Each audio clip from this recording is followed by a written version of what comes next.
Principles of education: stimulating and striving for order. Interest is the best motivation. To arouse the child's interest in the subject of study is the best pedagogical method. Therefore, the main task of parents, if they want to teach something to a child, is to arouse interest. To arouse this interest, it is important to create the necessary conditions. For example, if you want your child to have a desire to draw, there should be enough pencils and paper around him. It is useless to wait for the baby to have a desire for something if the conditions for this are not created. Children consider interesting things to be right and uninteresting things to be wrong. Will you scold the child for torn wallpaper? How do you explain to him that this is not good?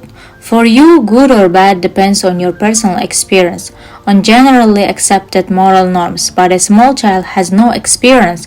He has nothing to rely on to decide that it's bad to tear the wallpaper. If he is properly scolded, he may not do it anymore to avoid unpleasant consequences. At the same time, this episode can kill the nascent desire for creativity in him. Repetition is the best way to stimulate a child's interest. Repetition is very important for the connections that are formed in the child's brain. Repetition is desirable not only because the child cannot get bored with it, but mainly because infancy does not know boredom. This is the best time to form the correct circuits in the child's brain that determine his entire subsequent intellectual life. Curiosity gives rise to interest, which in turn brings up the will, so necessary for growing up. The will to act does not appear from scratch. Children's imagination and fantasies develop creative abilities. Many parents would like to raise a child as a creative person. There is no doubt that the success of creativity is rooted in subjective emotional perception and experiences of early childhood. In other words, children's fantasies, which seem too far from real life to adults, are actually the germs of creativity. Develop your child's intuition, sixth sense. Seriously speaking, intuition is an important condition for any significant achievement. All great inventors relied on their intuition despite their vast knowledge and experience. Intuition overlaps all five senses and is thus the most ancient and fundamental feeling. Intuition is also called an animal instinct that goes beyond logic and common sense. A child under 3 years old is rarely able to think logically and mostly relies on his instincts. It is very important to remember this and encourage the development of these instincts, and in any case not to suppress them, instilling in his skills and trying to act on him with logic and reason. Tell your child the truth about sexual topics. Sex life is a sphere of instinct, so why is it necessarily to hide the truth from a child until a certain age, and then suddenly start talking about it? Don't laugh it off or lie to him. Embarrassment and omissions of parents will make this topic a forbidden fruit and only inflame his curiosity, give rise to unnecessarily fantasies.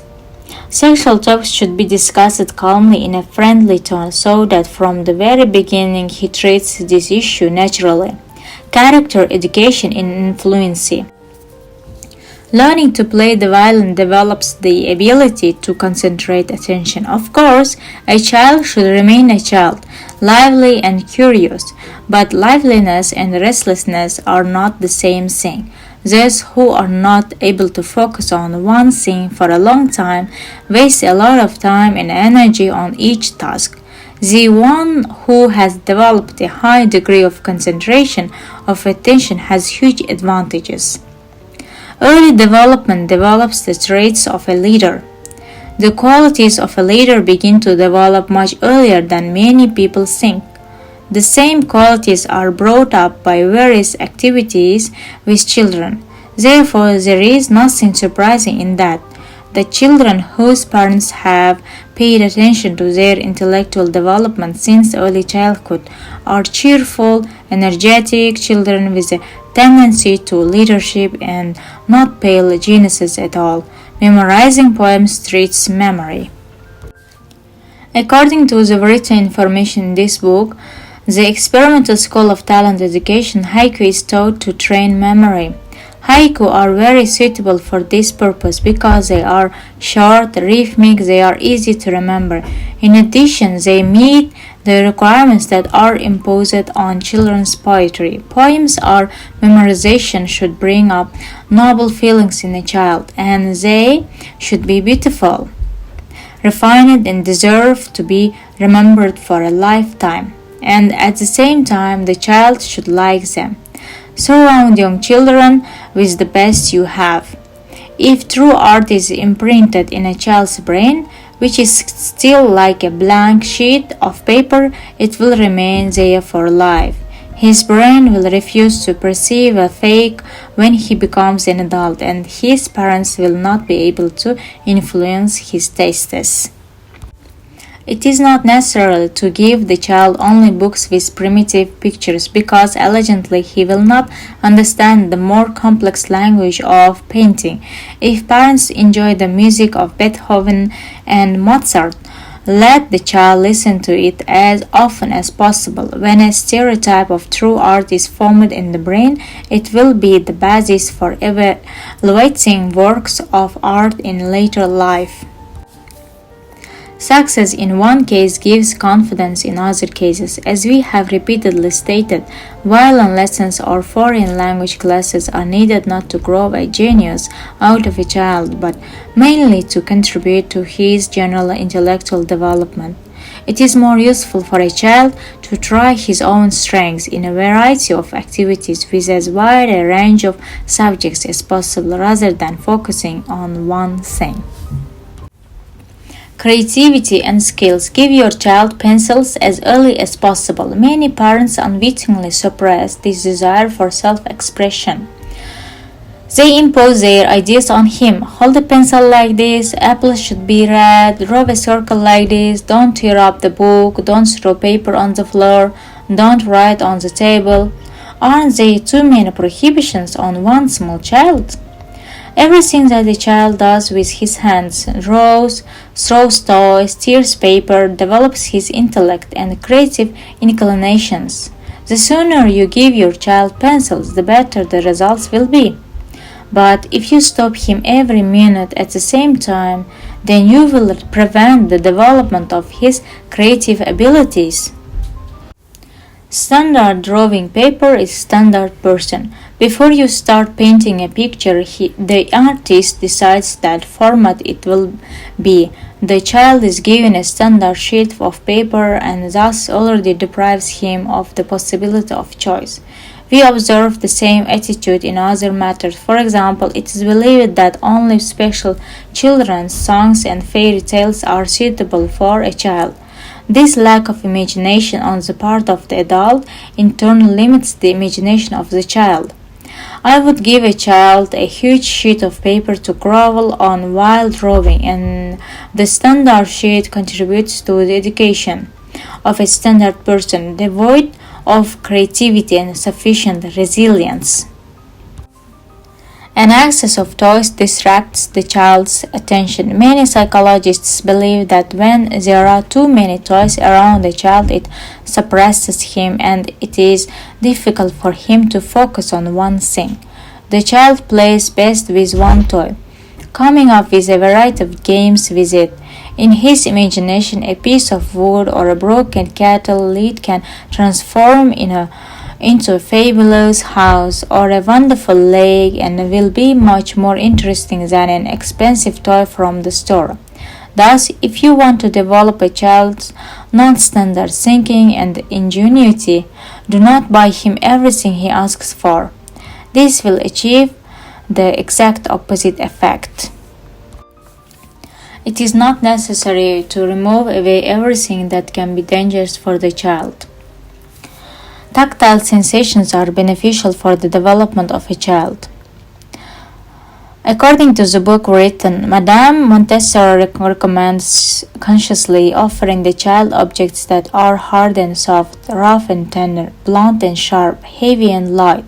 The child is interested in everything that surrounds him. He touches and feels objects and sometimes knocks them over or tears them apart. And this is evidence of his growing curiosity and creative potential. Toys should be valuable.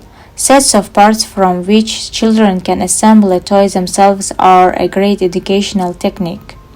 It includes the joy of achievement, which is deprived of a child who has only ready-made toys. Modeling, cutting patterns out of paper, and folding paper figures develop a child's creative inclinations. Look around. You will be amazed at how many simple toys exist that have been used for centuries. This is clay, paper for cutting, colored paper for folding shapes. These materials have one common characteristic. They do not have a specific forms or appointments. In other words, they can be given any shape. That is why they are ideal toys for a young child, when intelligence develops the fastest. Role-playing games develop a child's creative inclinations. The main purpose of such classes as music lessons or foreign language lessons, as we have repeatedly stressed, is not so much to teach a child something as to develop his boundless potential. Role-playing games serve the same purpose. The most valuable thing in these games is the opportunity to direct and free self-expression in relations with other members of the group. Walking is good for children. Before you start complaining that you don't have time to trudge along at your child's speed, think about how useful walking is for him. The whole body participates in walking. Of the 639 muscles in our body, 400 are involved in walking. Unlike other physical exercises, walking rhythmically alternates tension and relaxation. It is no accident that many writers say that when their work stops, they commit a walk, during which new ideas appear. In all likelihood, walking stimulates the thought process. Motor abilities also need training. Our physique and coordination of movements are inherited, but how you will be able to develop the makings that you have received from nature depends on the training. It is possible from birth to have excellent data for swimming or gymnastics, but without proper training, these makings will not be realized. For a child, work and play are the same thing. I would like to give you the following advice. Let your child work as much as he can, but on one condition, that the result of his work is not important to you. For a child, it is not the result of his activity that is important, but the process itself. As adults, we want every job to be completed, and in this we see the difference between work and entertainment. No matter how simple the job is, the child should be shown how to do it. Work often requires caution and concentration of attention, which are not needed in the game. What should not be avoided? A look into the future. Early development is not a preparation for kindergarten. Unfortunately, many consider early education is preparation for kindergarten or as the education of talents. It is precisely because of the imperfection of the educational system that I attach such importance to early development. With proper intellect development at an early age, the child learns better at school. He tolerates the system of getting grades at school more easily if there were sown good seeds in the most critical period of his early childhood. The child will grow strong enough to withstand any difficulties. There is nothing more important than raising children. I'm so busy with my child that I don't have time for his education. Theories are serious, but where can I take the time to implement them? Mothers often react to my advice in this way. I am convinced that it is not necessary to separate the care of a child from his upbringing. It's the same thing. Your attitude towards him is already having an effect on him. Some mothers believe that we must work for the sake of the child. Others believe that the main thing is to feed him. The best upbringing for a child is maternal love.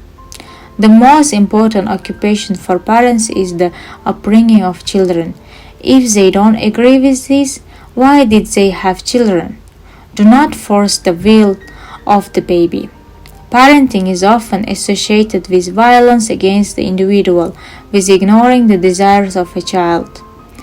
Of course, the baby can't express his desires yet, but the mother should be able to recognize them. This is one of its main tasks. By forcing him to do something against his will, you undermine his faith in himself. Personally, I think that in this sense, the best learning is just beyond what we call education. Children are not the property of their parents. It is surprising that many parents do not part with the illusion for a long time that while the child is in their care, they can do whatever they want with him. This sense of ownership towards your child is very common. It is the reason that the will of the child is ignored. If a child learns such an attitude to himself before his own will develops, he may doubt his abilities all his life later. The 21st century will be built by those who trust others. In today's world, the first thing that catches your eye is the lack of trust between people, which causes chaos in society, violence, environmental problems. No wealth and comforts of life will bring us peace and happiness if there is no trust between people. The modern education system attaches too much importance to exams and grades but ignores and does not encourage trust in people in any way. Therefore, it is all the more important that this quality is brought up at an early age. This is the main task of preschool education. I really hope that the book After 3 It's Too Late or Kindergarten is Too Late was not only pleasant but also useful reading for you, and the author was able to convince you of the importance of the timely development of your baby. Thank you.